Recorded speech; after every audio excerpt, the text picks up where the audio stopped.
il est samedi, il est 18h heure de Paris. Et puis, bon, bah, comme tous les samedis à 18h, on a ce podcast avec les anciens du skate où on raconte le skate depuis les années 70, enfin même depuis les années 60, parce qu'on a parlé avec des gens qui étaient là dans le skate en France depuis les années 60, notamment avec Jim Fitzpatrick, qui a été un des premiers Américains à être venu en France dans les années 60, 64 et 65 pour être exact, et pour amener les premiers skate Macara. Et à l'époque, donc en 64-65, il y avait déjà des champions, des compétitions.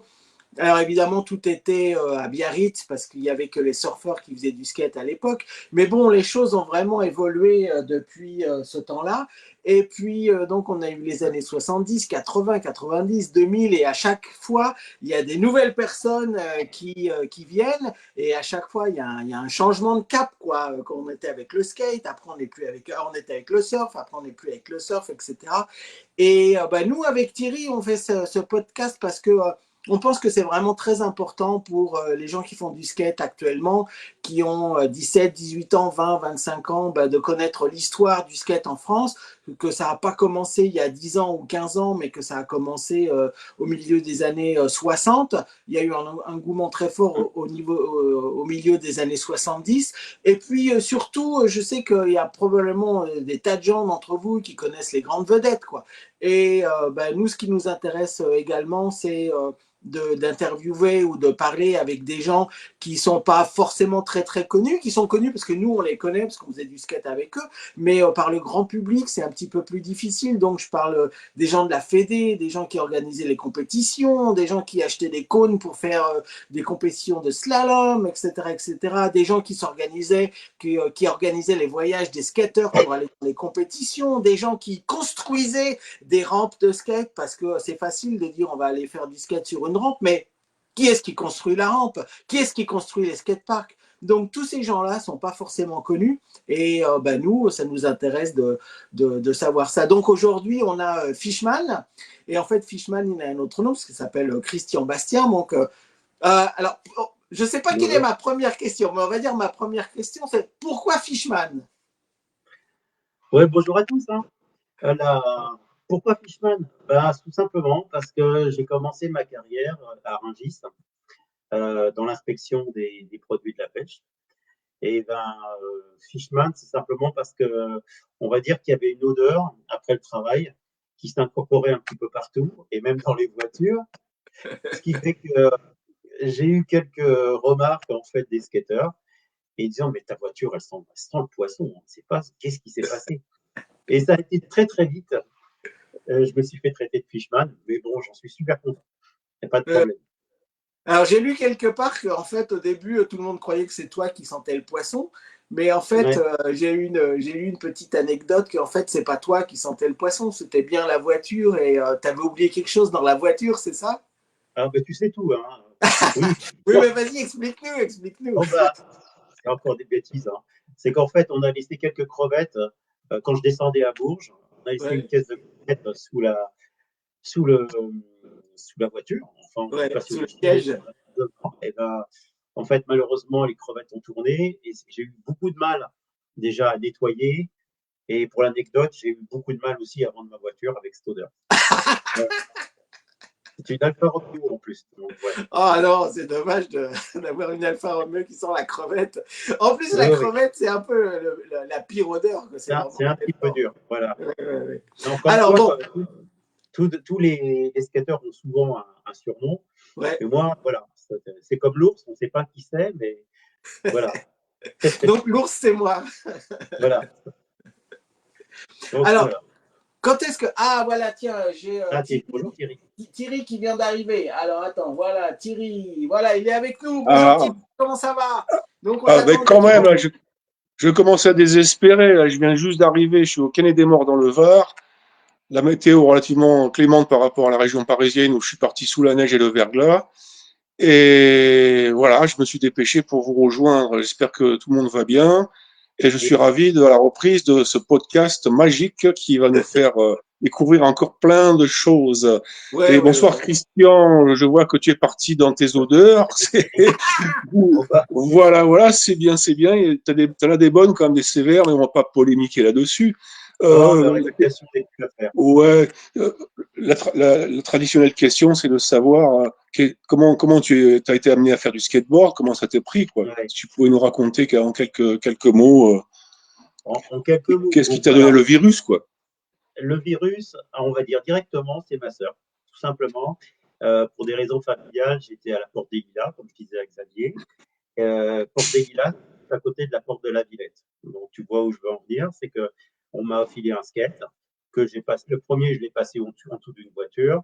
J'ai rapidement racheté un autre skate un peu plus costaud avec des Road Rider, Santa Cruz, bref. Et j'ai été rapidement amené à skater au skatepark de la Villette. Et il me fallait quoi, 5 minutes pour y aller. Là, j'ai découvert, évidemment, c'était extraordinaire, quoi. J'ai découvert le monde du skate à travers le skatepark. Et évidemment, toute cette faune, en tout cas, cette ambiance, et que j'ai gardée en mémoire, hein, et que je n'ai pas lâché, en tout cas. Voilà.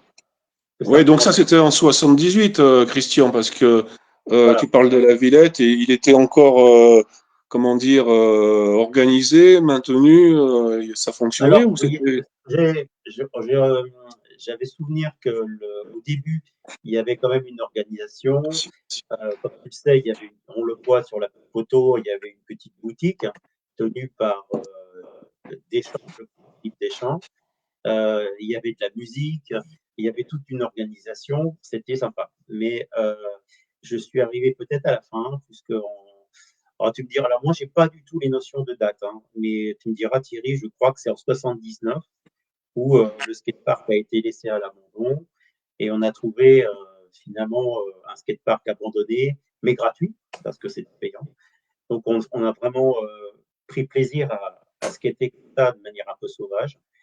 Et il y a bien quand même quelque chose qui n'a jamais été reproduit, c'est le snack. Tu en as parlé, vous en avez parlé déjà. C'est c'est vraiment une courbe qui est un petit peu différente de ce qu'on peut trouver dans un skatepark. Et ça me manque. C'est vraiment quelque chose de super. Alors là, ce que vous voyez, c'est la Villette. Non, c'est Galerie Lafayette, Bruno Poulain. Ça n'a rien à voir. Ouais, ouais, ouais, ouais. Je suis en train de, tu sais, je manipule les. Ouais. Voilà, ça c'est la Villette. Voilà, donc c'est à côté d'un abattoir. L'abattoir a été en construction. Il a fonctionné, je crois, de mémoire quelques mois, comme m'a dit mes collègues qui travaillent en abattoir. C'était un abattoir qui était un petit peu moderne parce que les bestiaux en contention, ils montaient dans un ascenseur et ils descendaient par la force de gravité. Donc, toutes les parties carcasse, habillage de la carcasse, tout ça, se faisait en descente en petite pente, un peu comme un skieur, quoi. C'était assez marrant, quoi. Mais bon, ça n'a pas duré longtemps et, je ne l'ai pas connu, pas du tout. Voilà. Oui, d'ailleurs, il y a un excellent reportage qui vient de sortir par Le Parisien et que l'on retrouve sur le YouTube, hein, qui s'appelle Skatepark La Villette, hein, donc c'est facile à retrouver, et qui explique un petit peu toute cette histoire. C'est vrai que c'est assez surprenant. Les skateurs d'aujourd'hui sont loin d'imaginer ce qu'on a vécu à ce moment-là, quoi. Et donc, toi, tu as connu la fin de la période fast, on va dire, grande mode, et puis tu as continué à skater. Tu as commencé à découvrir les big ramps à quel moment? Alors, comment dirais-je, dans l'étape finale du skatepark de la Villette, je suis retourné dans le 8e arrondissement. J'ai très peu connu Béton Hurlant. J'ai vu de temps en temps, j'étais passé pour faire un peu de rampe, mais je suis tout de suite allé au jardin d'acclimatation où il y avait un mini skatepark. Mais quand je dis mini, c'est une largeur de 10 mètres maximum, c'est une sorte de vague sur lequel, écoute, comme on n'avait plus rien, on était des dizaines et des vingtaines à skater sur un tout petit truc qui faisait 10 mètres de large. Et donc, D'accord. c'était là, alors j'enchaîne après, mais c'est là où j'ai passé quelques années avec le Trek, Connors, François, Ben Simon, toute l'équipe des skateurs parisiens. Mais à un certain moment, euh, j'ai, le strat était un de mes potes. Il m'a dit, va à La Roche-sur-Yon, tu vas voir, tu vas rencontrer plein de skateurs.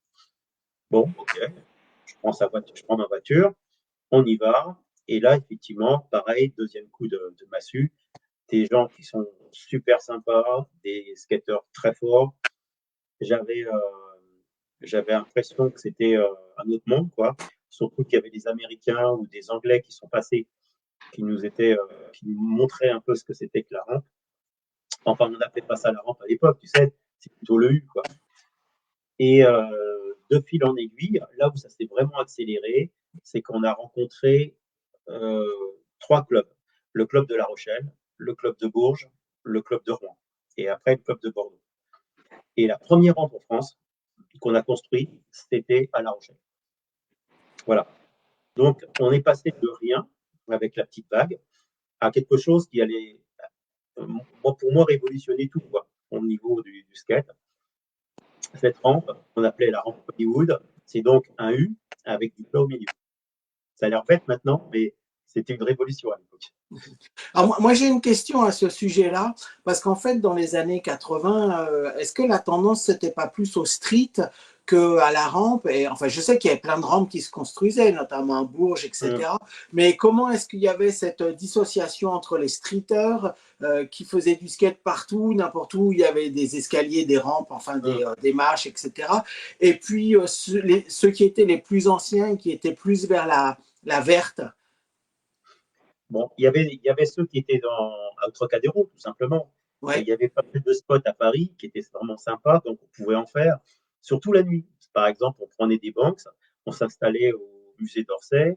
À l'époque, on ne nous disait rien et puis on skatait un petit peu en sauvage. Moi, je trouve que c'était sympa. Mais parallèlement, il y avait la période de construction. Et comme je te disais, pour construire une rampe, il faut de l'argent. Pour avoir de l'argent, il faut être dans un club.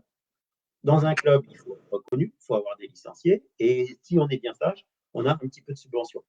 Parce que là, à l'époque, on n'avait pas d'argent.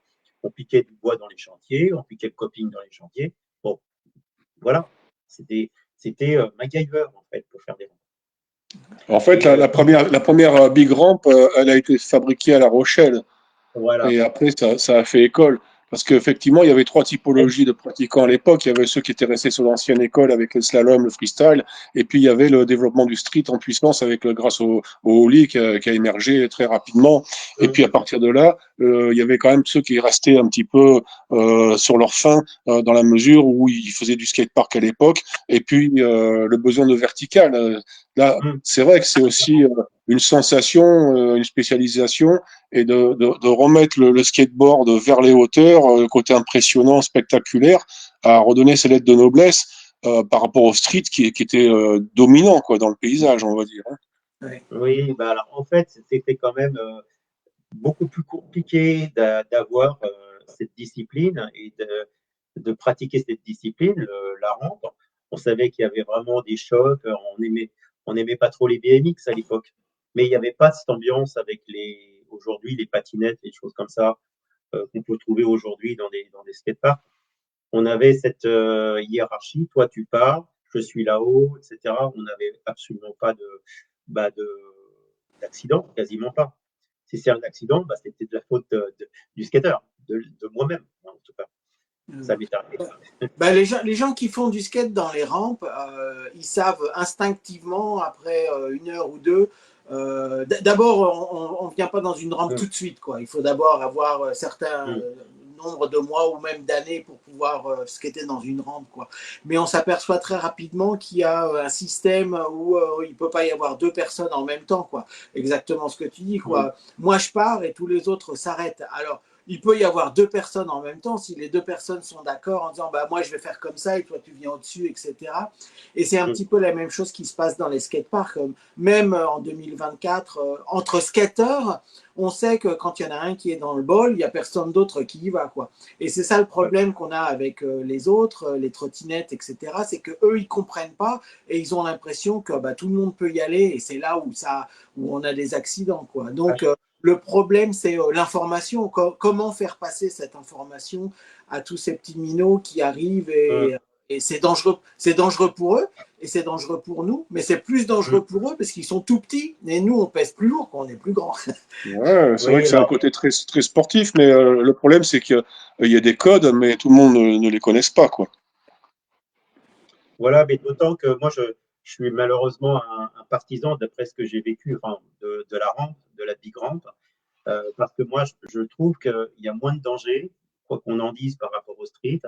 Et on a voulu justement à Paris, je ne sais pas si tu as des photos, Xavier, à Paris, monter une rampe progressive en coupant un peu la verticale à 2 mètres, après à 2,10 m, et puis on mettait 2,80 en rayon avec 32 verres pour que là, ce soit vraiment la rampe où on puisse faire des figures aériennes. Oui, D'ailleurs, il y avait plusieurs typologies de ce matériel-là. Il y avait les micros, il y avait les mini, il y avait les middle et les big. on voulait être progressif. On n'attaque pas, comme tu dis, Xavier, une rampe d'un seul coup. C'est pas simple. Et C'est puis, il y a un ça. drop. Voilà. Et une fois Alors, qu'on est progressif, alors, entre le street et les rampes, il y a également des spots comme les bassins, par exemple. oui.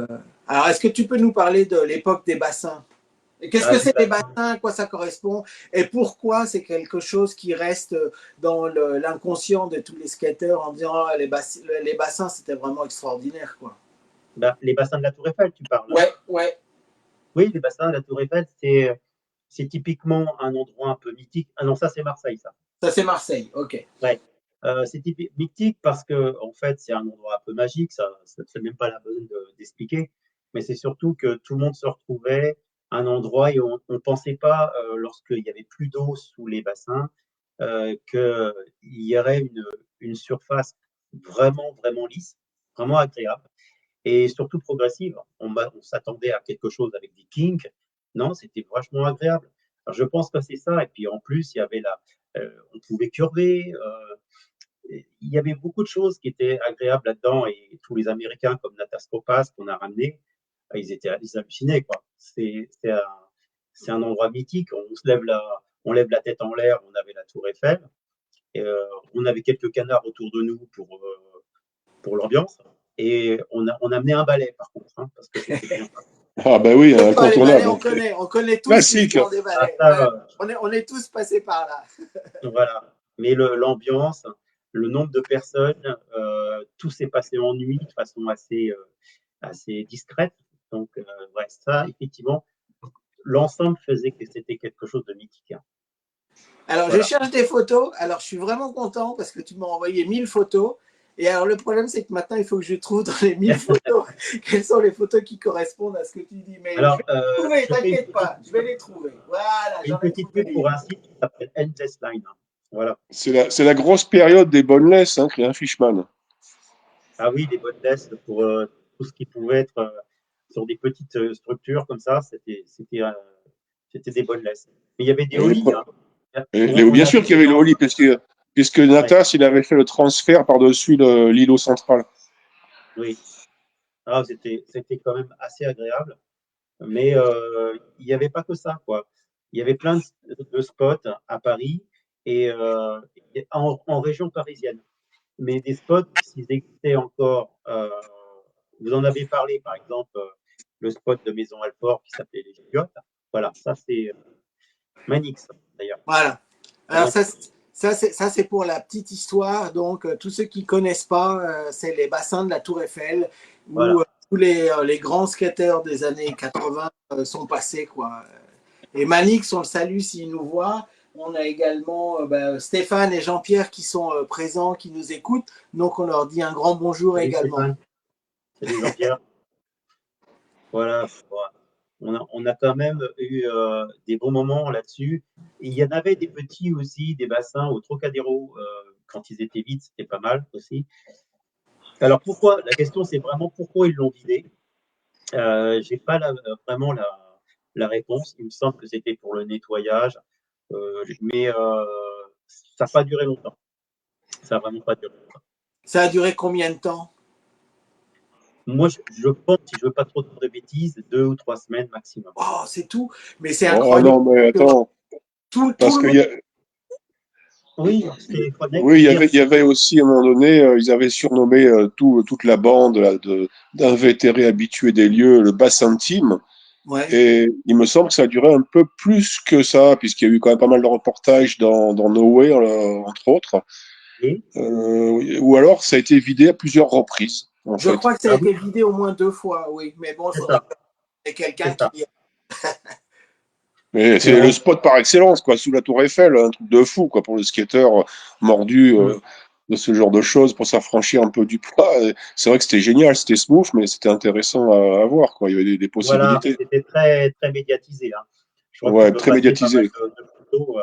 On s'est fait Mais alors, au niveau des préciser. forces de l'ordre, parce que est-ce que vous, toi, personnellement, ou dans Non. tes proches riders, vous avez eu des soucis avec les forces de l'ordre? Parce qu'à un moment donné, ouais, est-ce qu'il y a une tolérance qui s'est installée? Et qu'est-ce qui s'est passé? Parce qu'il y a eu une période, nous, on avait connu, où il y avait des amendes assez salées, hein. Alors, j'en ai jamais eu sur le skatepark. J'en ai eu dans le trottoir, sur un trottoir. Ils m'ont arrêté, ils m'ont filé une amende. C'est la seule amende. Et je l'avais mis en ligne parce que le flic qui m'avait arrêté, il avait absolument pas euh, l'orthographe du mot skateboard. Il ne l'a pas.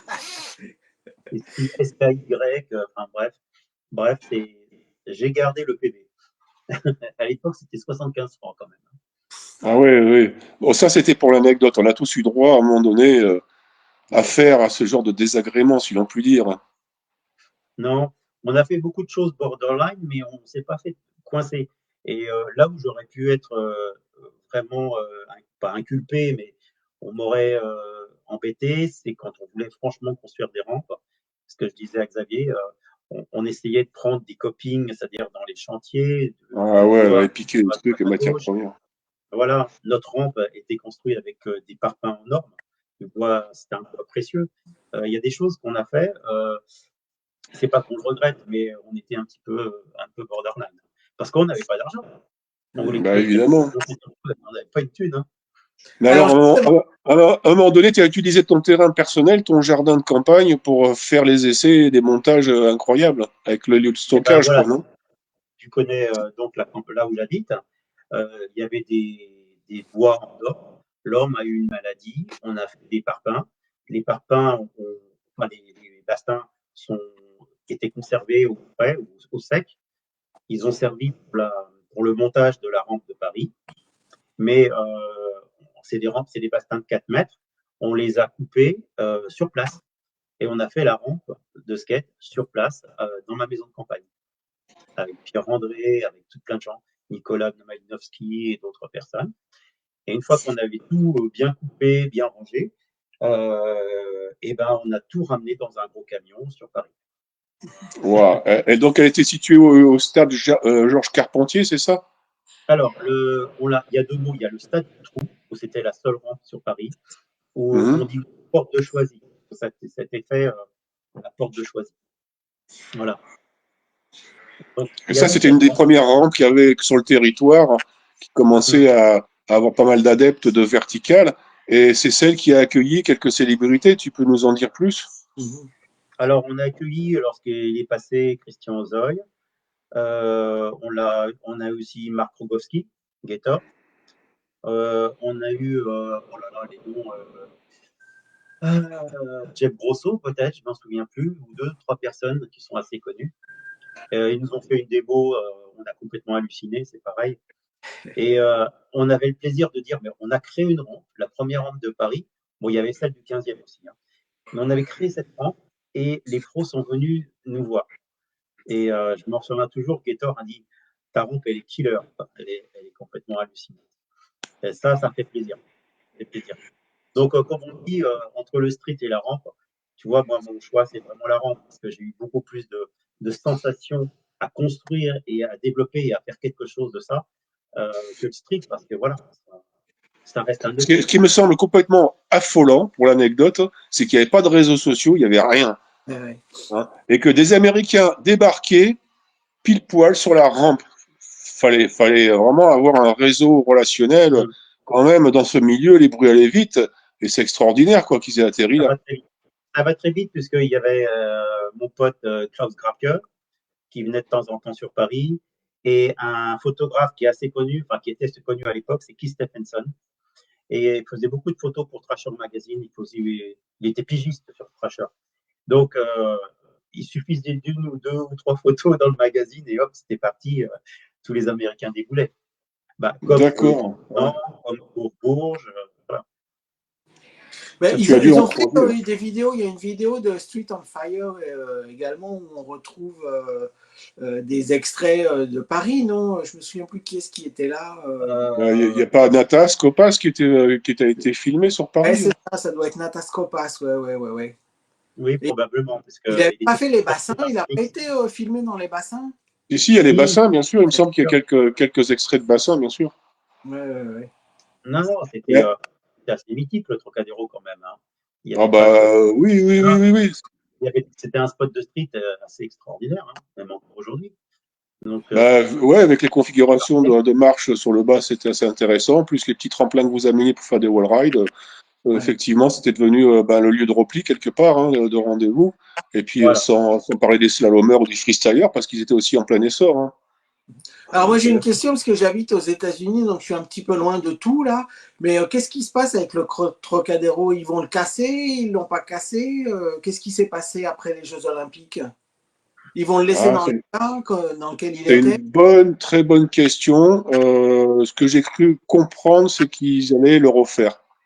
Ils allaient le refaire. Donc ils l'ont cassé et ils vont le refaire, c'est ça? Ouais, ouais, ouais, ouais, ouais. Ils C'est ont cassé incroyable. pour encastrer tout le complexe sportif JO et je pense qu'ils vont refaire comme c'était à l'identique. Ouais, ouais, ouais, ouais. Hum. Alors on Bah, parle du Trocadéro parce que c'est vraiment un endroit mythique français et même c'est un endroit mythique qui a perduré quoi. Parce qu'il y a quelques années, vous avez organisé des compétitions de slalom au Trocadéro, il n'y a pas très Hum. longtemps, non? C'est ça? Et pas que. ah oui, oui. Pas que. Donc, la compétition de slalom, c'était assez tôt, c'était il y a 2 ans. Hein, Ouais. 2 ans. Hein. Donc, évidemment, le président Yanis De Raulle habite Paris et fait des compétitions chaque année. Donc, la dernière année, c'était. Alors, il y a 2 ans, c'était au Trocadéro. Mais comme on n'avait plus l'autorisation, là, à cause des travaux, on est parti sur Massif Allié faire les compétitions de France, Coupe d'Europe. Et voilà. Mais il n'y a Bon, pas que ça. revenons à Hein. nos moutons là, parce que bon, cette rampe là-bas que vous aviez montée effectivement à Paris, génial. Bah, elle a créé une espèce d'énergie d'essaimage derrière, parce que Nicolas Malinowski, vous étiez vraiment très copains, est parti. Et à quel moment c'est venu cette idée de faire le skate camp de Bourges, qui a été vraiment un phare, un élément clé durant cette période de sinistrose? Oui, c'était vraiment la période de sinistrose, mais Nicolas Malinowski cherchait un boulot et je l'ai hébergé 1 an chez moi. En échange, il m'avait dit, je te monte la rampe de Paris. Donc c'est pour ça qu'avec Nicolas, on a monté cette fameuse D'accord. rampe. Et au bout d'1 an, il m'a dit, écoute, je retourne à Bourges. Si ça te dit, on va faire comme en Suède, le summer camp. Euh, on va créer des camps. Plutôt que d'aller en Suède, eh ben, on va à Bourges inviter tous les pros.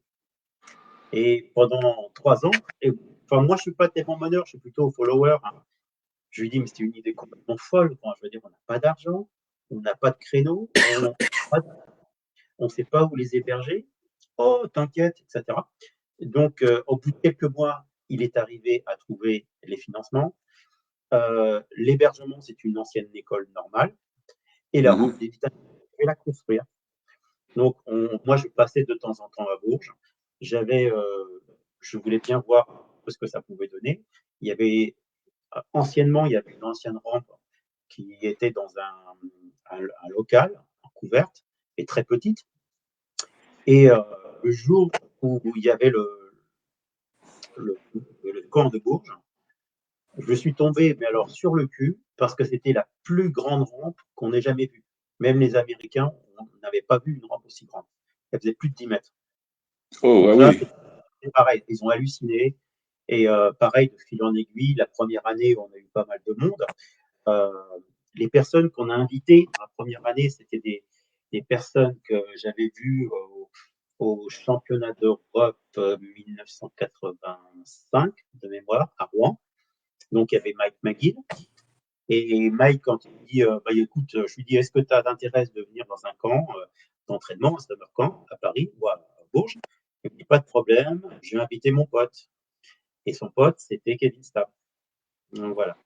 Ah Deux ouais. pros super gentils qui sont venus donner des cours pendant une semaine. Waouh, Donc, génial ça. ouais. Donc ça, c'était une chance inouïe. Et l'année d'après, pareil. Pour le freestyle, on avait Pierre Wielander. Pierre Wielander, ça vous dit quelque chose? Ouais. C'est un freestyler qui a joué dans Retour vers le futur en doublure. Mais il L'année était très d'après, bon, hein, Père Velinder. Il était vraiment bon en oui, freestyle. oui. Chapeau. Oui, oui, oui, non, mais on se retrouvait tous à Vancouver en 86, on s'est retrouvés aussi. Donc, il y a du bouche à bouche. Effectivement, il y avait le téléphone ou l'écrit. Hein. J'ai gardé encore pas mal d'écrits de personnes comme Grant Britain, qui est le photographe et qui va venir bientôt à Paris Ouais. exposer ses Il fait une photos. expo. Voilà, mais on conversait par écrit. C'est hallucinant maintenant. Hein. Mais voilà. Et on se retrouvait tous, que ce soit Ouais. des Mais tu vois, compètes. l'avantage à l'époque, c'est que le monde du skate était quand même assez restreint. Et donc, ça, c'était un inconvénient, mais c'était également un avantage, quoi, parce que tout ce qui se passait, on n'avait pas à communiquer à 10 000, 100 000 personnes, quoi. Tu vois, Grant Britain, il n'y en avait pas beaucoup comme lui, quoi. Il y en avait 2, 3, 4 et c'est tout. Donc, c'était facile d'avoir les comptes. Alors, je dis pas facile parce que c'était pas facile, mais là, maintenant, Oui. pour pouvoir réunir des tas de gens, il faut beaucoup plus d'efforts parce que ben, les gens sont pas au courant et puis il y a beaucoup plus de monde, quoi. Mm. Donc, c'est Parce aussi que, la différence qu'on avait dans les années 80 et Mais je, 90 et maintenant, quoi. ce qui est mais incroyable, c'est il y avait qu'on pense vraiment que ce sont les Américains, ils venaient vraiment en France, en Europe facilement. On croit que c'est l'Europe qui a relancé le skateboard finalement, hein. Parce que c'est eux qui venaient à nous. oui, Bon, on a créé. après, oui, Christian, pour toi, ton Mm. investissement sur Bourges, il a quand même duré assez pas mal de temps, quoi. Bah, il a duré 3 ans. Hein. Et Ouais, quand même, hein. le but, c'est pour la petite histoire. Sur la rampe de Sainte-Geneviève-des-Bois, c'est la deuxième rampe qu'on avait montée. Hein. Quand je vous dis ça va monter des rampes un peu partout, je m'étais pété à la malléole, donc j'avais la jambe dans le plat. Et j'avais commencé la première année du summer camp à Bourges avec une jambe dans le plâtre. Ah, je le Euh, savais, le skate, c'est dangereux. et resté un mois complet à Bourges pendant le summer camp aux frais de la princesse. Ah ouais. Et voilà. Mais ça va vite, c'est-à-dire qu'en fait, il y avait soit les compètes pour se retrouver, euh, soit le fait de bâtir quelque chose, de construire finalement les rampes ou les skateparks, en tout cas ce qu'on pouvait faire hein, avec nos moyens. Et c'était fédérateur, hein, c'était pas mal. Ah ben Euh, complètement, ouais, c'était des poules sur le territoire, il fallait de toute façon.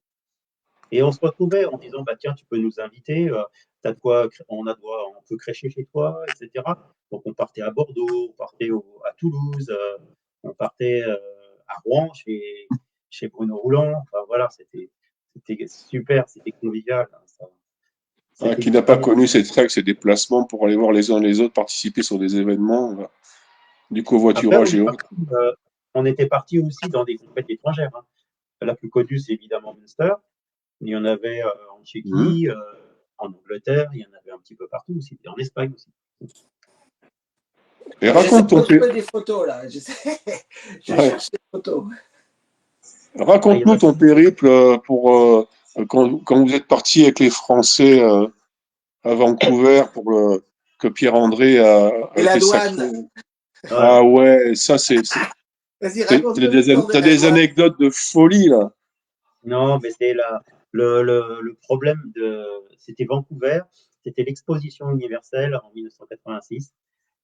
Ils avaient un thème qui était euh, navigation, enfin transport et navigation, quelque chose comme ça. Et ils avaient osé mettre une énorme rampe sur le parvis en fait de l'expo, une rampe avec tout ce qu'il faut, quoi, la musique, vraiment quelque chose de bien, quoi. Et c'était la première année où on faisait un petit peu comme les Jeux Olympiques, un défilé des athlètes par nation. Or, c'était assez cocasse. Hein. Donc nous, là, d'abord, on y allait pour le fun. On s'était tous habillés avec une casquette et un béret. un béret surtout, un béret basque. Donc on défilait comme ça. Là, on avait une certaine notoriété justement là-dessus. La French Touch. Ouais. Et il y avait à cette époque donc Pierre-André, José, Jean-Paul Alavoine, qu'est-ce que j'oublie? Jean-Marc. Jean-Marc. Etc. Et précédemment, on était parti de San Diego avec un van pour voir le skatepark de Delmar, enfin toute l'ambiance américaine. On est parti de San Diego, on a remonté toute la côte californienne jusqu'à Vancouver pour atteindre cette fameuse expo universelle. Et la douane? D'accord. Comment? Et la frontière? Ah oui, mais la frontière, c'était un peu différent. C'était la frontière. Ah oui, je vois ce que tu veux dire. C'est la frontière entre les États-Unis et le Canada. On Ouais, s'est c'est fait ça. braquer. Bah oui, en fait, on roulait de nuit, on avait un phare de cassé. Et moi, je ne savais pas, je savais pas ce qu'il fallait faire. Donc, on s'arrête tranquillement, mais on fouille les papiers pour prendre les papiers dans la boîte à gants. Alors, ça a énervé les flics. Ils ont tapé sur le van. On a switché avec Jean-Marc parce que je pensais qu'ils allaient nous voir, enfin, comment dire, ils allaient voir le conducteur et parler avec le conducteur, ce qui n'était pas du tout le cas. Ils étaient bien énervés, ils ont tapé sur le van, on a ouvert le van, on est sorti, bah oui, comme Starkey Hutch, hein, et on a posé les capots de la voiture avec le fusil braqué sur la tête. Donc là, D'accord, d'accord. c'était une petite expérience, mais c'était pas méchant. On avait dit qu'on partait sur Vancouver, donc on était français et ça s'est tout de suite calmé. Mais voilà. On avait un petit peu flippé. Tu Mais m'étonnes. t'es pas le seul, hein. Moi, je me souviens d'une expérience aussi où je me suis retrouvé en slip avec les mains comme ça contre le mur et trois flics derrière Ah, qui me posaient des questions Oh la super vache. énervées. Qu'est-ce que tu fais? Pourquoi tu es là? Tu vois. Donc ça, c'est aussi malheureusement l'Amérique, quoi. C'est très fliqué Ouais. et les flics, on rigole pas avec eux, quoi, tu vois. Et Ah ceux non, on qui rigole pas. rigolent, ils se font tuer, quoi, directement, quoi, tu vois. Et c'est un petit peu. Enfin, moi, je pense que c'est vraiment pas comme ça qu'il faut faire, quoi. Mais bon, en tant que Français, nous, on est toujours en train de râler. Et les Américains, avec les flics, ils peuvent pas râler. Tu râles, tu te fais Ouais. descendre, tu vois. Et donc, il faut faire très, Oui. très attention. C'est des fous furieux ici, hein. Oui, mais on n'est pas, enfin, bon, on n'a pas de port d'armes, on n'est pas habitué à ce genre de Ouais. comportement. Ça nous a vachement surpris, quoi.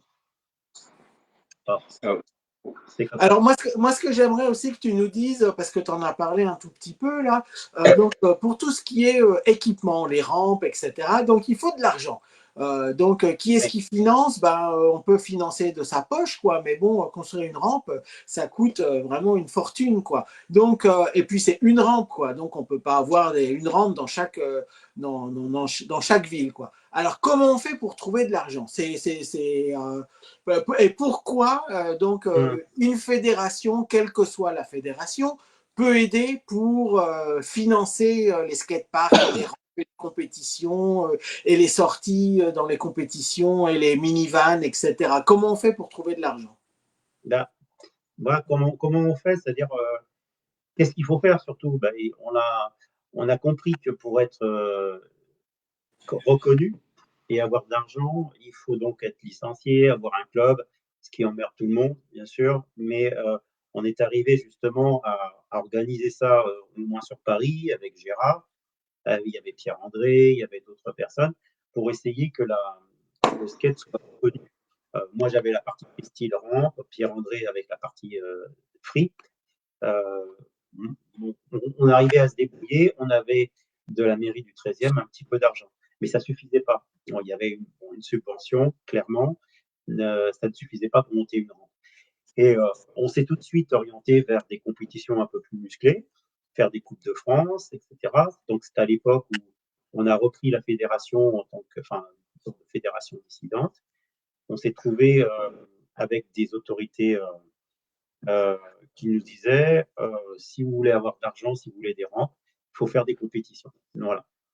Donc, on n'a pas tout cru les choses. Il y avait des Coupes de France, il y avait un circuit qui était bien programmé. Et grâce à ça, les mairies pouvaient avoir des subventions un peu plus importantes pour créer, pour créer soit des rampes, soit des skateparks, soit des modules. Voilà. Alors ça, c'était à travers la fédération dissidente, non? Le comité national skate. Alors, le comité national skate, oui, c'est-à-dire en fait, comment dire, il y a une partie où le surf ne voulait plus de nous. On a été un petit peu jeté et on était finalement livrés à nous-mêmes. On voulait être encore reconnu par la PDJS et on essayait de créer quelque chose qui fonctionnait un petit peu comme avant, sinon mieux, quoi. Donc, comme je disais, des circuits de compétition, une organisation fédérale, un soutien pour certaines villes, des passages à la télé. Et Rémi Sarda, qui a été l'invité il n'y a pas longtemps, on a eu l'idée d'un seul coup de dire mais pourquoi on ne ferait pas de la formation? Tout sport fait de la formation fédérale, pourquoi pas ça? Et donc il s'est trouvé que j'ai eu une année de formation gratuite auprès de la DDGS pour avoir le tronc commun. Et à la suite de ça, il fallait que chaque fédération puisse faire un spécifique. Nous, évidemment, on partait de rien, donc le spécifique, c'était à nous de le faire. Donc, on a créé vraiment par une page vierge tout ce qui pouvait être les premiers gestes, les premières positions pour un jeune qui n'a jamais fait de skate. Rester sur le pied avant, rester en équilibre, poser le pied arrière, poser ses mains, etc., etc. Moi, j'avais pas du tout de notion d'équilibre. J'avais une notion, enfin, d'équilibre de sport. J'ai une notion vétérinaire, mais j'ai pas une notion sportive. Et ben, il fallait tout créer, quoi. Et ça, c'était un bon challenge aussi. On partait de rien. Et on dit, allez, on y va. On va faire quelque chose. Donc, Rémi nous a bien aidé et ça nous a permis aussi de voir pas mal de gens dans toute la France, de tourner un petit peu dans les autres skateparks qu'on n'avait pas connus. C'était pas mal. Montpellier, je connaissais pas, par exemple. Voilà. On a retrouvé les skateparks là-bas. Qu'est-ce qu'il y avait d'autre? Bordeaux, Biarritz. Il y avait beaucoup de personnes qu'on ne connaissait pas forcément parce qu'ils n'étaient pas dans les compétitions, qui ne tournaient pas avec nous. Voilà.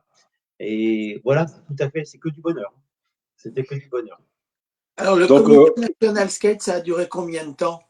Historiquement, Christian Bastien est le pionnier, quoi. C'est lui qui a créé les diplômes qu'on connaît aujourd'hui.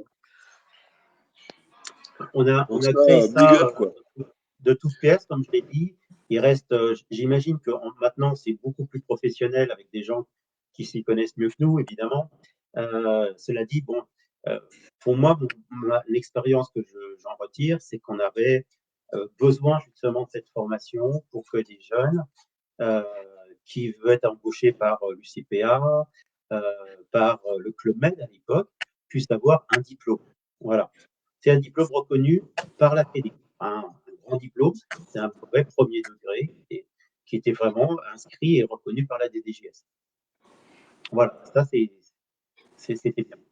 Alors, le problématique, c'est que pour pouvoir avoir des financements, il faut être avec une fédération, quoi. Soit il faut créer une fédération très grande, ce qui est très difficile pour le moment pour le skate, soit être avec d'autres fédérations. Là, c'est en fait les skateurs toujours qui sont remontés au créneau vis-à-vis du surf pour la création officielle d'un comité national. Bon, ce comité national, il a été basé à Douai dans le Nord. Voilà, donc c'était un bureau qui était disponible par le don du secrétaire général à l'époque, qui avait son fils qui skatait. Et donc c'était une base arrière avec secrétariat et tout. Ça fonctionnait vraiment, c'était la petite fédé. Où on a vécu en autarcie, rendre quelques comptes au surf avant le rejet définitif. Mais ça a duré quoi, 3-4 années, où ça a été vraiment le skate autonome avec les belles années. On va dire qu'on a remis sur les rails beaucoup de choses, hein, avec l'intronisation du flat qui remplaçait le free, la mini-rampe, la rampe. Il n'y avait pas encore les compètes de skatepark, quoi. C'est aujourd'hui, mais ça, c'était déjà les bases qu'on avait jetées à l'époque. Et puis les deux diplômes qu'avaient créé BF1, BF2, Christian Bastien, Rémi Sarda. Donc là, voilà, ça a été la période faste, on va dire, d'une autonomie temporaire, quoi, avant l'absorption avec le roller aujourd'hui. Voilà. Et donc, Christian, vraiment, ils ont fait un travail extraordinaire. Moi, j'ai suivi leur stage, leur formation de loin. On a rédigé des articles dans la revue fédérale et tout. C'était vraiment quelque chose de très, très élaboré. Je pense pas qu'il y ait beaucoup de différence actuellement avec ceux qu'ils ont mis en place à ce moment-là, quoi. Oui, bah, pour moi, ce que je garde, c'est ceux qui sont bâtisseurs, comme les Perrichons, les mecs de Paris, ou surtout les mecs de Bordeaux. C'est les bâtisseurs, c'est ceux qui ont voulu changer, pas rester dans la rue et faire du street. Et puis il y a ceux qui sont engagés, parce que être dans la fédé, pour moi, franchement, c'est pas mon truc. C'était pas, j'ai pas envie de me mettre en avant. C'était, est-ce qu'on pouvait faire quelque chose d'intéressant? Est-ce qu'on pouvait créer quelque chose? Et on n'a pas parlé d'Emmanuel Spencer, je crois que tu as vu, parce que elle a tout donné pour créer quelque chose, mais de ses propres mains, quoi. C'était vraiment une battante. Hein. Ah, elle est montée au créneau, c'était une fille de communication, elle était vraiment très efficace sur ce coup-là, quoi. Il faut qu'on l'invite. Ah, ben carrément, bah, évidemment. Ça, Ouais, on la moi, met ça dans la liste, hein, m'intéresse. d'office, Tu hein. vois, moi, ça m'intéresse depuis le début qu'on fait ce podcast là, et on en parlait tout à l'heure avant le direct, quoi. Évidemment, il y a toutes les vedettes, quoi. Les champions qui font des tricks super extraordinaires que personne d'autre font et que tout le monde connaît, quoi. Et puis il y a tous ceux qui sont un petit peu dans l'ombre, on connaît pas forcément leur nom, on sait pas ce qu'ils ont fait, etc. Et tu vois, Christian, Emmanuel, même toi, Thierry, on ne sait pas que tu as été prêt. Enfin, nous, on le sait parce qu'on est, on est entre nous, quoi. Mais il y a des tas de gens qui ne savent pas que tu étais, à un moment donné, tu étais président du comité national skate, quoi. Et c'est dommage que tu vois, tout ça, c'est important parce que quand on est dans la fédération, on est un petit peu dans l'ombre. Et c'est grâce à ces gens qui sont un petit peu dans l'ombre que le skate a existé et continue d'exister maintenant. Et puis, il y a des tas de gens, même moi, hein, qui ont pas craché sur la fédération, mais qui disaient, mais à quoi ça sert une fédération? Parce que nous, on est skateurs, on est rebelles, tu vois, on fait du skate parce qu'on aime ça.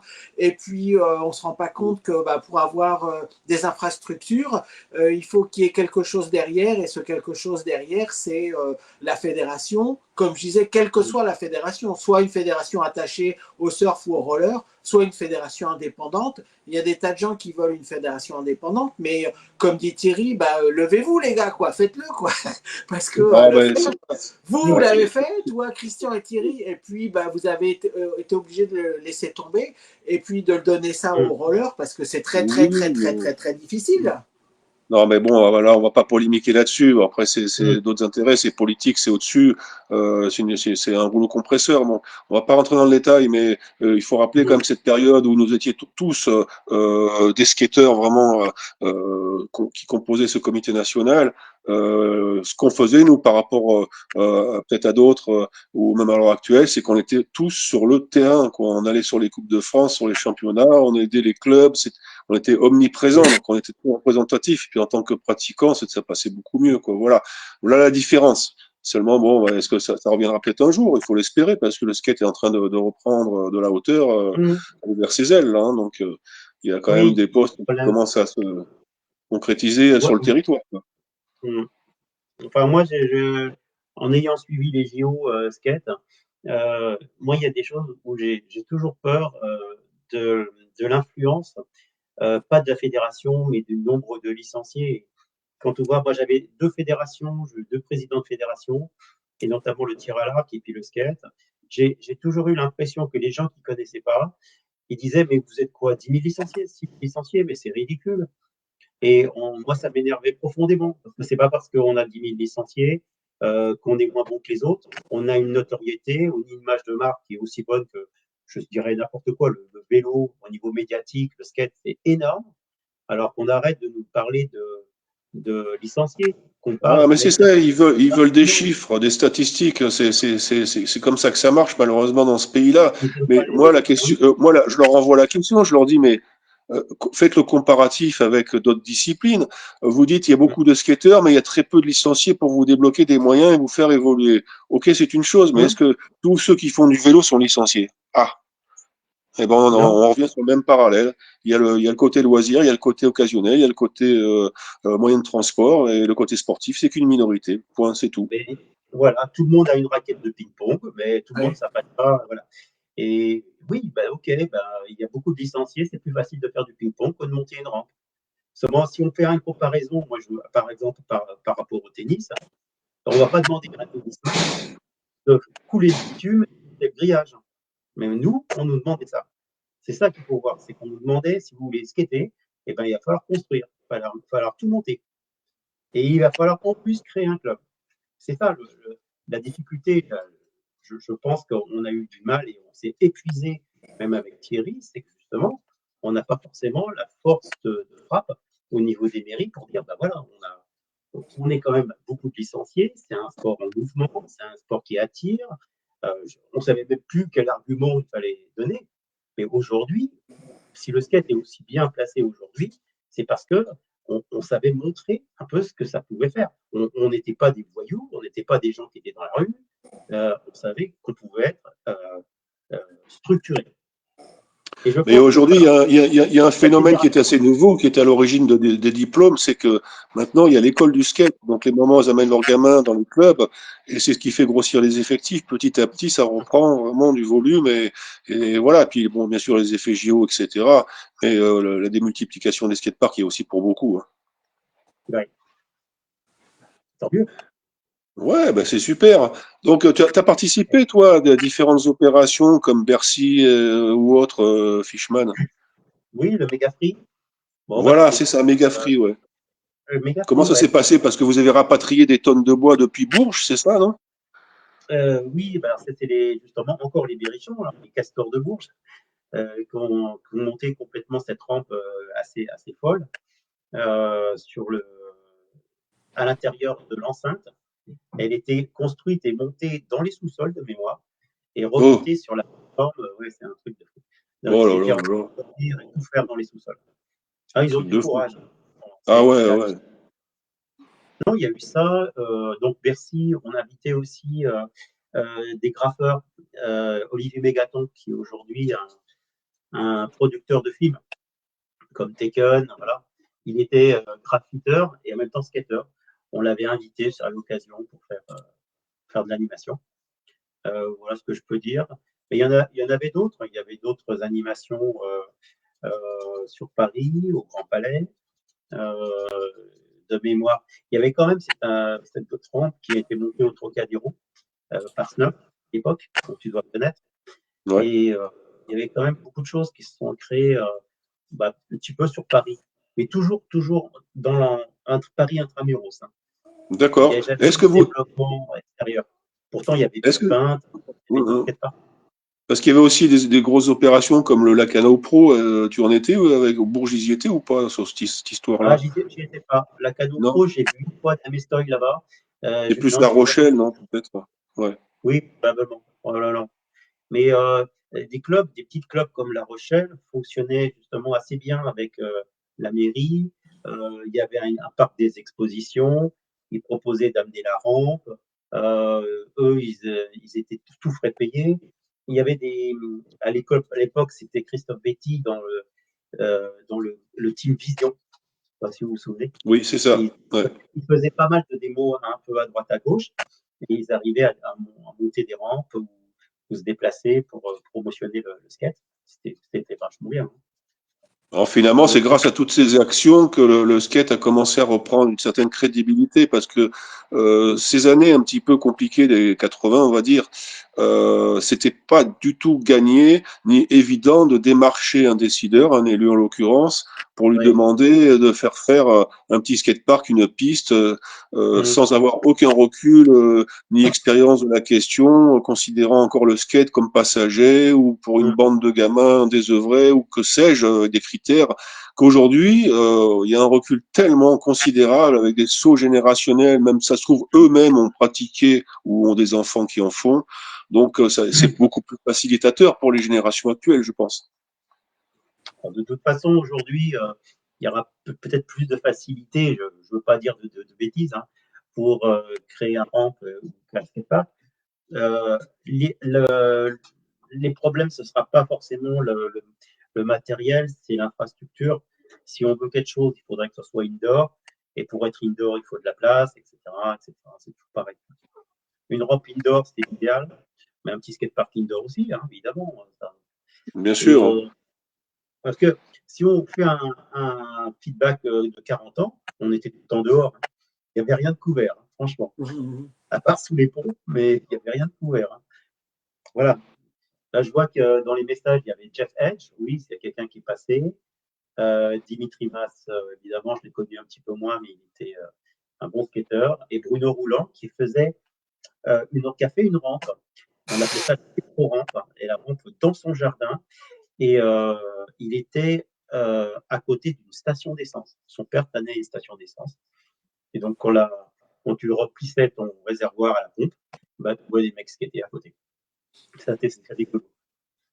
Tu as fait partie, toi, de la bande de forcenés qui ont fréquenté et écumé les quartiers comme la Maison Alfort, les Juliots, tout ça, ou Oui, pas bah, ma sœur habitait les Juliottes. Ma sœur habitait D'accord. les Juliottes. Elle pestait parce que du premier étage, elle voyait des skateurs faire de la courbe. Et Xavier, je t'ai envoyé une autre photo qui est un petit peu moins Oui. connue. Okay. C'est dans le 94, dans le Val-de-Marne. De mémoire, c'est Villiers-sur-Marne. Et c'était un spot qu'on prenait, on y allait souvent avec de mémoire Jean-Luc Sane, par exemple. C'était hallucinant. Ils arrivaient à faire quelque chose de beaucoup plus lisse que les Juliottes, avec des pics. Et ça aurait, bien sûr, c'est démoli maintenant, mais ça aurait été encore un spot de rêve pour Ah là les. là, ouais. Et tu as connu aussi le bol d'Orly, il me semble. Oui, mais alors ça, c'est du bien rad. Hein. C'est faire un invert sur le bol d'Orly, on arrive sur le plat. Hein. Enfin, c'était quoi? C'était C'est un réservoir, en fait, à l'origine. C'était pas un un bol, c'était pas fait réservoir pour le un peu skate. granuleux, type la Roche-sur-Yon. Enfin, tu vois, la Oui, granulométrie de la Roche-sur-Yon. Voilà. Mais c'était quelque chose que c'est une. Ça, pareil, ce sont des skateparks qui ont été enterrés. bien sûr, bien sûr. Tu as assisté aussi au début de Versailles, comme Stéphane Bonneau nous en a parlé la dernière fois, c'était aussi Et tout à fait intéressant. Mais voilà. Christian, tu es quand même une personnalité du skateboard, je le rappelle, je le souligne parce que tu as été vraiment sur tous les fronts. Entre la période de Sinistrose jusqu'à encore aujourd'hui, tu es vraiment, on va dire, Ah, dans l'ADN chez toi, c'est quelque chose de très fort, un lien qui te tient depuis tant hum, d'années, et tu as été vraiment sur tous les pôles, tous les endroits où le skate était très moi, représenté, quoi. je pense que je suis petite main, comme je t'ai dit. Ça veut dire que si quelqu'un va me convaincre d'aller dans un truc complètement fou, je vais le suivre. Donc, Nicolas Malinowski, je l'ai suivi. C'était un mec qui avait plein d'idées. Je lui ai dit, mais c'est complètement délire. Donc, on l'a fait, quoi, le camp de boucle. On ne jamais refait depuis. Ce serait bien de refaire des camps de boucle. Mais c'est des trucs comme ça. Si on se dit, bon, bah, on va remonter une fédération, je t'ai suivi, j'ai suivi d'autres personnes, Dr Skate, Emmanuel, je suis. Petite main, je suis. Et finalement, moi, je me sens très, très bien à cette place, parce que j'arrive à éventuellement aider et faire évoluer les choses. Voilà. Mais comment tu as encore cette passion pour le Ouais, skate ça, après oui. 40 ans, quoi? Enfin, nous, Il y on a, est une poignée de personnes comme ça, mais comment on fait, quoi? Pourquoi? non, il n'y a pas de. Il y a pas de. C'est dans les neurones, hein, c'est dans les gènes. Yanis Euderol, qui est un des champions du monde même de slalom, il m'a dit, tu viens, on va faire un peu de skate il y a 2 semaines. Bon, j'y vais, quoi. Et on s'est retrouvés, mais on est rouillés. Hein. À 64 ans, je suis rouillé. Hein. C'est Ouais. mon anniversaire la semaine prochaine. Donc, voilà. Et, et donc, Bon anniversaire. il dit, mais mince, on te rend compte, on a plus de 60 ans, on skate. Ah oui, c'est comme ça. Mais qu'est-ce qu'il dit, oui, mais ça c'est peut-être physiquement, mais pas dans la tête. On les a pas, les Oui, 60 ans, mon gars. Euh, Le non, skate, mais c'est tu vois, toujours. il y a des choses extraordinaires. Moi, quand je regardais le parc aux Jeux Olympiques, quoi, évidemment, je ne suis pas capable de faire 5% de ce qu'ils font, quoi. Mais ce que dit Thierry, c'est dans la tête, on le voit, on le sent. On voit le gars qui monte, on le sent dans notre corps. On dit, ah, je C'est sais ça, ce qu'il c'est va ça. faire. Je sais comment il va le faire. Je sais les sensations qu'il a, tu vois, parce C'est qu'on ça. a cette je pense que expérience, quoi. Et même si physiquement, on n'est pas l'expérience. capable de le faire, dans notre tête, on voit le mouvement, on sait, on le voit le mouvement, tu vois. Je sais pas C'est si ça. vous êtes comme On, moi, si, mais si, si, on le ressent, ouais, on le exactement, ressent. quoi. Ouais. Ouais, on va dire qu'il y a du vécu, on a roulé notre boss et on connaît toutes les difficultés, les subtilités de la pratique du skateboard moderne, hein, puisqu'on a été aussi forcément à la base de tout ça. Donc, Ouais. c'est vrai que c'est toujours un bonheur de voir maintenant les progrès. Ça, c'est extraordinaire, quoi. Et ouais, comme on a eu la chance de rider un peu dans les skateparks des Jeux Olympiques, effectivement, vous auriez vu, c'est une peau de bébé, hein, c'est hyper Ah là lisse. là. Ah ouais, j'imagine. Ouais. On fait un bon boulot. Il y avait du coping, mais il y avait de la hauteur. Il y avait vraiment de la hauteur. Vraiment un skatepark profond, avec des vagues, avec des enchaînements pas mal. Il y a des parties très fines. Il y a ce qu'on appelle la guillotine au milieu pour faire passer le skate sur un tout petit Ouais, ouais, passage. ouais, ouais. C'était pas mal. Moi, je trouve que c'était un super skatepark qui a évidemment été démoli, mais qui sera reconstruit. Hein. Ouais. Il Mais sera alors, tu reconstruit. vois, ce qui est dommage, c'est qu'à la télévision et même dans les photos, on ne se rend pas compte de la profondeur de ces skateparks. Et Mm. quand on n'a pas été dans un skatepark et quand on va dans un de ces skateparks énormes, là, on se rend compte, on regarde, on est en bas, on dit oh là là, Mm. là là, qu'est-ce que c'est haut. Et c'est dommage que la perspective de la télévision et des photos ne rendent pas ça parce qu'on a l'impression, pas que Mm. c'est tout petit, quoi, mais on a l'impression. Et puis, ils sont tellement à l'aise qu'on se dit ah, ça a l'air super Ouais, facile. c'est ça, c'est ça. Et puis la Il y avait un première fois que tu vas aux dans le Jeux Olympiques, skatepark, même un qui n'est c'est pas très pas. grand, oh, Il tu n'y vois. avait pas aux Jeux Olympiques des suivis en temps réel, des followers en fait, de skatepark pour voir un petit peu au profondeur. Ça aurait été bien. Il y avait l'araignée qui se baladait et qui suivait le skater. C'était énorme, quoi. Quand même, il y a 1 milliard de téléspectateurs, donc j'espère que ça a bougé les choses. Ouais, ouais, ouais, ouais, ouais. Ouais. Bon, enfin, Non, il quoi qu'on fallait en voir. pense, quoi qu'on en dise, l'effet Et puis, il y avait JO, autre chose. de toute façon, c'est vrai que ça représente l'aspect sportif. Il y a des détracteurs, c'est normal, il en faut pour tous les goûts. Mais pour Mm, moi, ça assoit la crédibilité et la notoriété du skateboard au sens large. Je mm. pense que certains décideurs, maintenant, ils ont le recul qui est bien ancré avec la culture qui va avec et la compréhension et peut-être que les démarches sont beaucoup plus ouvertes et simplifiées par rapport aux périodes qu'on a vécues, 80, 90, début 2000, quoi. Enfin, voilà. Voilà. Ça pourrait être plus facile, justement, comme on dit, d'avoir des subventions. C'est déjà assez olympique, effectivement. Voilà. Et C'est ça, c'est ça, on c'est va, ça, c'est ça.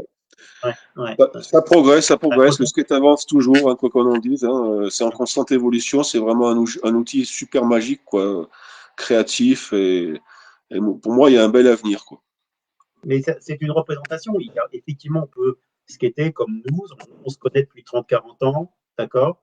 On a quand même cette ambiance de skater. On n'a pas arrêté. Mais il y a aussi certaines compétitions, qu'on le veuille ou non. Là, il y avait la Street League au Japon aujourd'hui. C'était phénoménal, quoi. Effectivement, on voit qu'il y a des Français qui arrivent à se débrouiller, mais alors, de façon extraordinaire. Euh, donc, il y a finalement aussi un ensemble de skateurs qui sont très, très forts, que ce soit en rampe ou en street, bien sûr en street. Et ça fait plaisir. Et c'est vraiment la question que je me pose et je n'ai pas la réponse, mais comment ils sont arrivés? Comment ils sont arrivés à ce niveau-là? J'ai l'impression de ne pas les avoir vus évoluer, quoi. Autant en rampe, on peut voir un peu les gens. Et le niveau de Damestoy, le niveau des gens qui sont aujourd'hui comme Aurélien, c'est juste extraordinaire. Mm. Ah, c'est clair. Hein. C'est sûr que maintenant, face à la concurrence, à la démographie, au nombre de pratiquants, il faut que les gars ils pètent vraiment plus haut, qu'ils sortent des trucs Mm. complètement insolites, nouveaux, qui se démarquent de la masse, quoi, parce qu'il y a beaucoup de pratiquants en France. Hein. Faut pas croire. Hein. Dans le Ah monde oui. entier, il reste. Hein.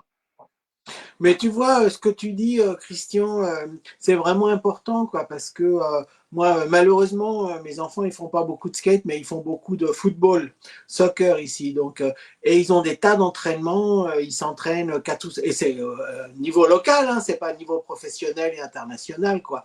Et ils ont des coachs, ils ont des tas de choses, ils ont des entraînements, ils font des courses, ils font de la gymnastique, ils font des, tu vois, et est-ce que ça existe au niveau du skate, quoi? Est-ce qu'on a des coachs qui vraiment coachent nos stars, quoi, tu vois, nos sportifs, pour qu'ils soient à un niveau exceptionnel, ou est-ce que Mm. ces gens-là, ils s'entraînent tout seuls dans leur coin, ou ils s'entraînent avec les potes, quoi. Et moi, je dis ça parce que je fais la comparaison entre le football, où à un niveau local, énormément d'entraînement et des entraînements très, très poussés, et le skate, est-ce qu'on a la même chose en Ouais, je France? pense que C'est un sujet à débat. Il doit y avoir un peu des deux, si tu veux. C'est assez ambigu.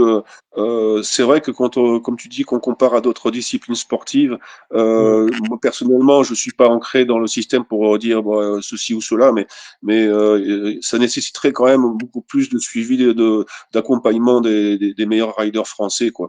Mais je pense qu'ils le savent. C'est des choses qui sont forcément mises en place ou qui vont être faites assez rapidement parce que vu la montée en flèche du skateboard au niveau international, il faut que ça suive derrière. Hein. Oui, il y a des coachs.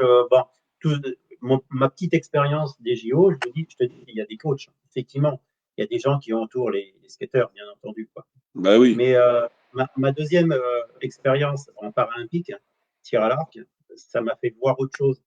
Et il y a beaucoup plus de présence de la fédération de tir à l'arc qu'il y aurait la fédération de skate. Voilà.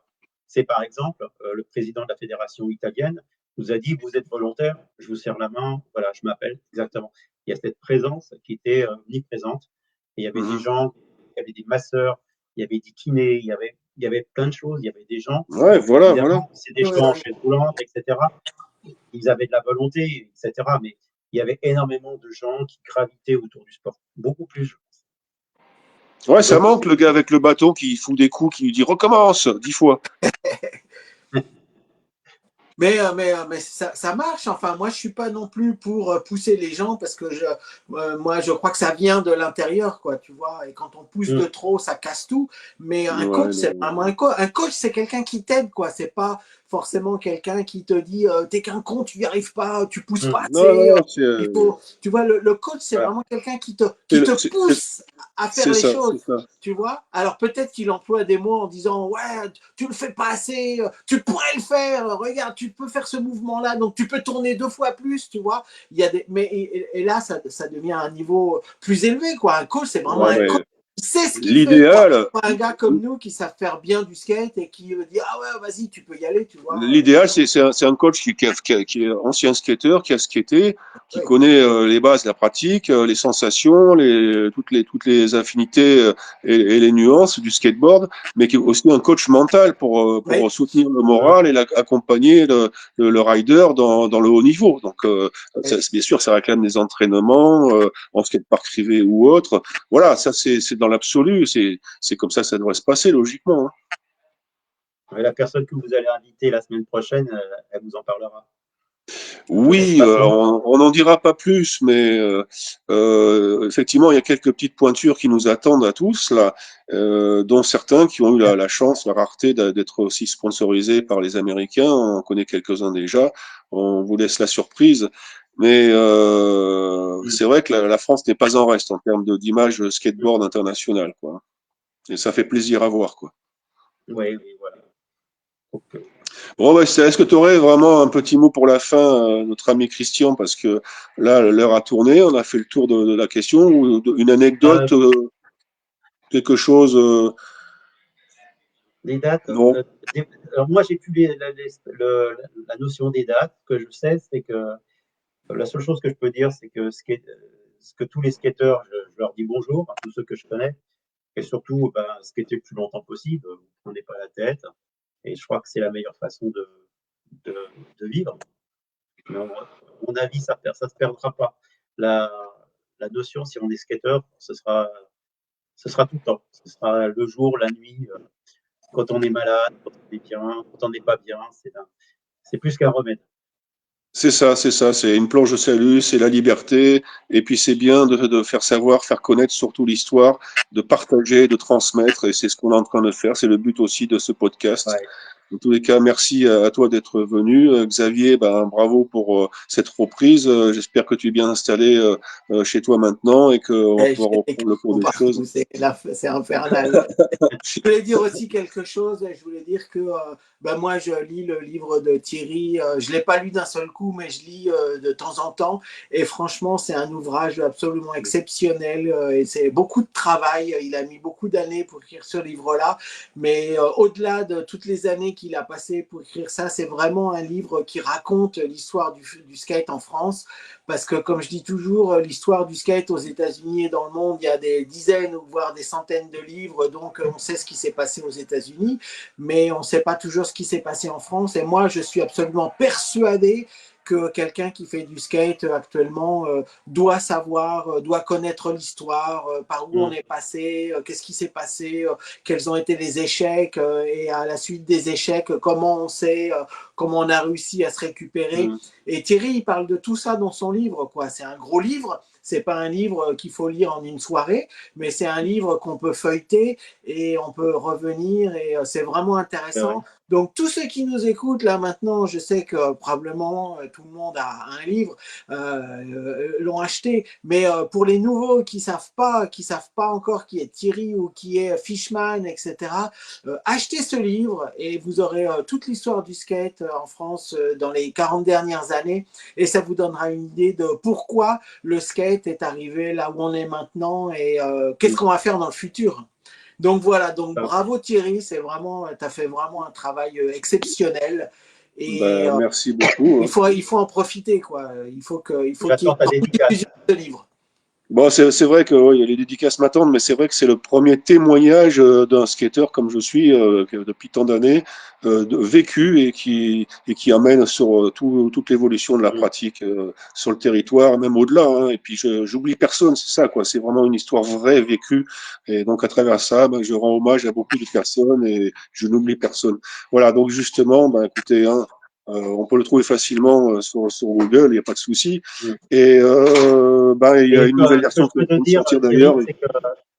Ce que je voulais justement rajouter, c'est que tu racontes une histoire, mais il y en a des centaines d'histoires. C'est comme si tu racontais tout ça. C'est une histoire parmi tant d'autres. Il y a des gens qui ne sont pas forcément contents. Voilà. Donc, c'est ça. pas de grosses conneries, je ne pense pas. Mais c'est une histoire. Et demain, il y aura un autre bouquin avec une autre histoire. Et c'est tout. Évidemment. C'est vrai. Mais il y a tellement d'histoires à raconter, on pourrait en faire je ne sais pas combien de tomes, c'est monstrueux, tout le monde a son histoire. D'où l'idée aussi de ce podcast qui est intéressant, qui dévoile le parcours de quelques-uns d'entre nous, dirigeants, fabricants, pratiquants ou autres. Et c'est ce qui enrichit en fait notre culture et qui retrace l'histoire. Et merci à toi Xavier pour t'occuper de ça et de tout remettre sur YouTube après, parce que c'est important aussi d'avoir du replay, quoi. Voilà. Oui. Écoutez, bonne soirée à tous les deux. Moi, je dois vous abandonner parce que je suis pas tout seul et puis on va enchaîner aussi de mon côté. Et puis, on se dit donc à samedi prochain pour un nouvel invité. Christian, bon dimanche. Xavier, bonne journée à toi aussi. Ouais. Moi, je me lève. Je viens de me lever là, il y a 2 heures. Oui, justement, c'est pour ça que je dis bonne journée. Et puis, on se tient au courant pour très très vite pour notre podcast de samedi prochain. Merci Thierry, merci Fishman. À bientôt. Oui, merci. À bientôt. Au revoir.